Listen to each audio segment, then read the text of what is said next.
Hey guys, it's Jean-Claude, and today's deck opening is going to be for Joker41. Wish him good luck. Had some pretty good decks so far this box. Only opened 2 so far though. Hopefully this will just be a strong box all around. Alright, a yellow Archon. First house is Saurian. Second house, Logos. And the third house of this deck is Shadows. Pralin, Nuvolari, Quinn, Minor. Oh my gosh. Dave Cordero, if you watch this video, you're going to be excited. We have a Nuvolari deck. That is pretty crazy. I wonder how many of these actually exist. Is that a common name? You guys will have to check it out in the Master Vault and let me know down below. Yellow Archon, hard to read. Got like antennas sticking out of it. That's different. All right. We are starting off with Shadows, Lyco Thief, 3 power elusive and skirmish. Splinter, 1 power, it enhanced 6 damage pips. Old Bruno's 3 power elusive, play, capture 3 Aember. Lucky Dice, it's an artifact. Aember, whenever you play it, Omni, destroy it. During your opponent's next turn, friendly creatures cannot be dealt damage. Nice. Subtle Otto, 1 power, play, your opponent discards a random card from their hand. I like that guy. Rad Penny, 1 power, play, steal an Aember, destroy it, shuffle it into your deck. Mug, Aember, whenever you play it, enhanced with a damage pip. Move 1 Aember from a creature to your pool. Deal 2 damage to that creature. Look over there with the damage pip. Deal 2 damage to a creature. If it is not destroyed, steal an Aember. Oh, another one. Same exact way with the damage pip. Gamgee, 2 power elusive. Reap, if your opponent has more Aember than you, you steal 1. Francis the Economist, 3 power skirmish. Fight, each player gains an Aember. Dark Wave, Aember, whenever you play it, deal 2 damage to each non-mutant creature. Let's see. Elf Thief. Uh-oh. See, I know Rad Penny is a mutant. So is Otto. Old Bruno's going to get hit too. Ooh, about half the Shadows creatures will get hit by this thing. Now we're on to the Saurians. It's Monument to Primus. It's an artifact. Action, move 1 Aember from a friendly creature to another friendly creature. If Console Primus is in your discard pile, move 1 Aember from a creature to another creature instead. Very nice. Good of the Many, destroy each creature that does not share a trait with another creature in its controller's battle line. I am not the biggest fan of that card. Siren Horn, it's an upgrade. Aember, whenever you play it, this creature gains before fight. Move 1 Aember from this creature to the creature it fights. Ooh, a second one of those, okay.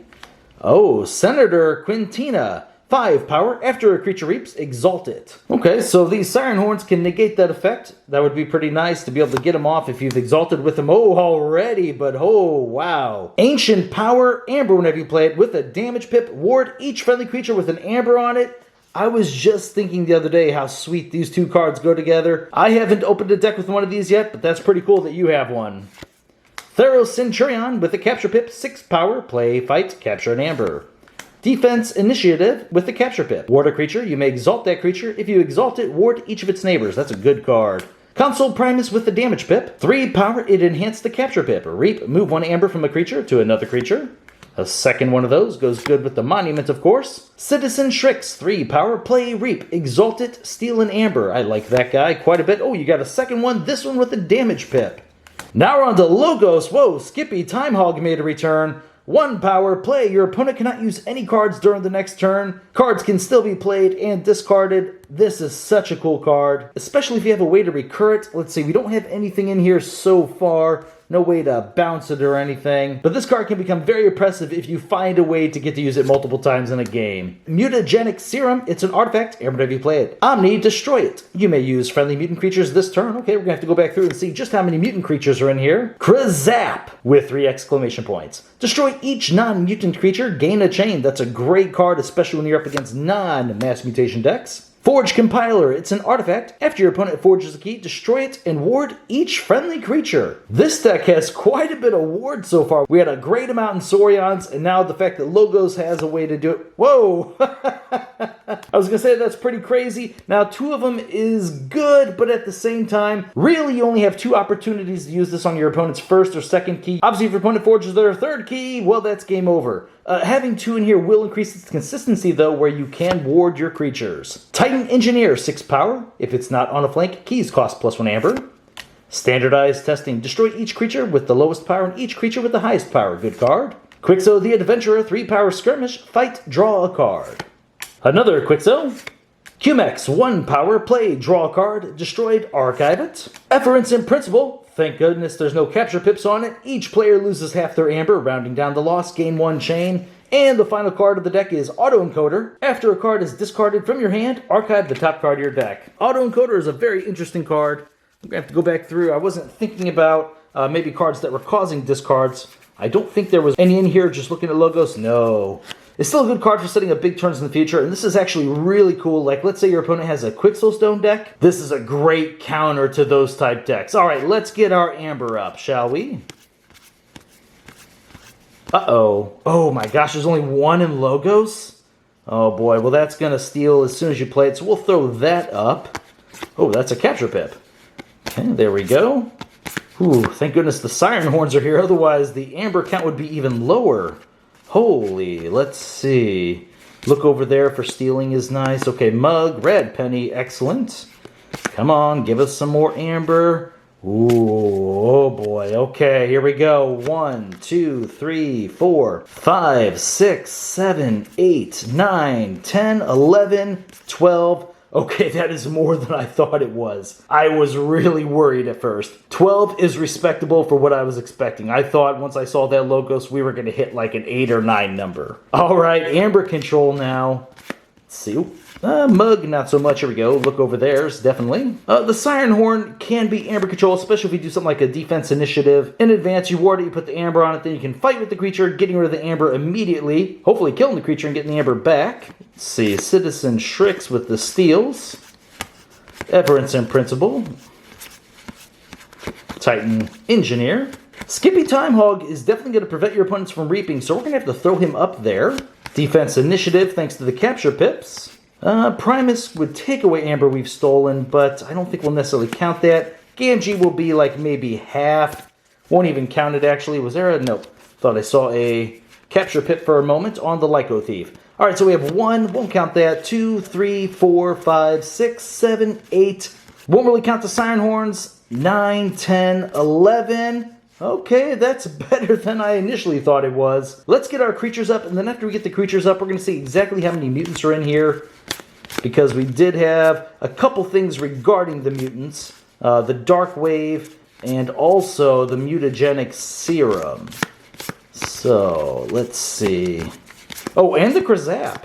That is going to be important to see exactly how many mutants we have as well, although we're really going to be using it as a board wipe against non-mass mutation decks. The creature count seemed a little low. 1, 5, 10, 15, 18. Okay, whew, good. I thought that was a little bit less. 18 is slightly above average. Let's immediately jump into the mutants here. So we got a couple right off the top.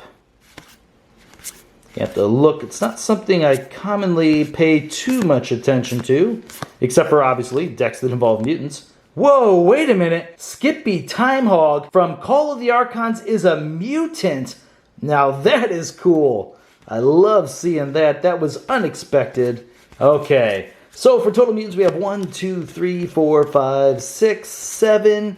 7 mutants. Okay, mutant decks, that seems to be a pretty common number. Most of the higher end ones just barely break 10, maybe 11 or 12. Okay, the first thing we can discuss in this deck is going to be, this has a lot of smaller creatures. Logos and Shadows are known for smaller creatures.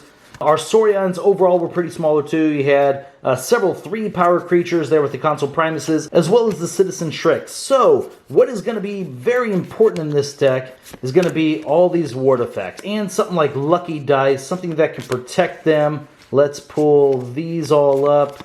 I think they're going to be extremely relevant for making this deck a success. Because one of the big things about this deck is it actually has a lot of ways to try and move around some Amber. It generates Amber on its creatures thanks to Senator Quintina here, and then it can move it around with the Primuses. It can get rid of them with the Mug. You can put the Amber you've gained away back onto your opponents thanks to like the Siren Horns. The Dark Wave, if you can spread a whole bunch of the Amber over on your opponents, can bring them back to you. Krazap. The Monument to Primus. So I think this deck in a weird way is going to try and generate Amber on its own creatures, protect them with the wards, Then pass the Aember to your opponent's creatures, and then hopefully if your creatures are still warded, you can fight, get all the Aember back, and it's kind of important that you have these skirmish creatures here as well to help out with that, since our overall power on here is a little bit lower. So as weird as it sounds, it's going to be putting Aember on your creatures through captures and all these other tricks, transferring them to your opponent's creatures, then through various methods, these destroy effects of different types, or the skirmish, or just plain fighting, getting that Aember back. Yeah, that's got to be the best way to play this deck. I haven't quite seen that yet in a Mass Mutation deck. Taking your opponent's Aember, trading it back to their creatures, and then making it your own. That's got to be the best method here. The board control in this deck seems very limited. I mean, good of the many, standardized testing. Let's go ahead and pull them up. Krazap. They're just not really the best. They're not really the most targeted. They almost seem random. You don't know exactly how many mutant creatures you're going to have out with, say, like a Krazap. So you can't really rely on these things to do what you want, and that's kind of a problem. And then our other removal is just kind of smaller damage cards. All just happen to be 2 damage. So this deck is really going to struggle with big board decks. I guess its only saving grace is, once again, going back to those wards. If you keep your creatures warded, you're going to be able to constantly use their effects over and over, but we didn't necessarily have the best Reapers. I mean, it's going to be important to ward something like an old Bruno or a Theros Centurion that has some Aember on it. Citizen Tricks, actually, that's pretty important as well. But then again, at the same time, there's creatures we don't want to ward in here, like the Rad Penny, the Q-Mex. We typically want those to go back into our deck or archive so we can abuse them again, whether it's stealing an Aember or drawing a card. This deck strength of moving the Aember you take and putting it onto your opponent's creatures, I mean, that's what this deck does, but it's not really the most powerful, viable strategy. Alright, Joker41, hopefully this strategy becomes valuable in the future, and that's actually one of the cool things about Keyforge. You might open these decks where it kind of seems a little bit iffy, but something changes in the future. You say, okay, wait a minute, putting Aember onto my opponent's creatures might somehow have value in the future. Alright guys, well this deck had some cool cards in it, but some of them were just a little too conditional, kind of bringing the overall power of this deck down just a little bit. The one big positive I will say about this deck, its Aember control is pretty varied. He had smaller Aember control thanks to Aember Pips or Theros Centurion fight play effect. He also had medium Aember control with cards like Old Bruno and reusable cards like the Citizen Tricks as well. And then he had the one big one in Everton Principle. Alright guys, well thank you very much for watching my videos, and I'll see you next time.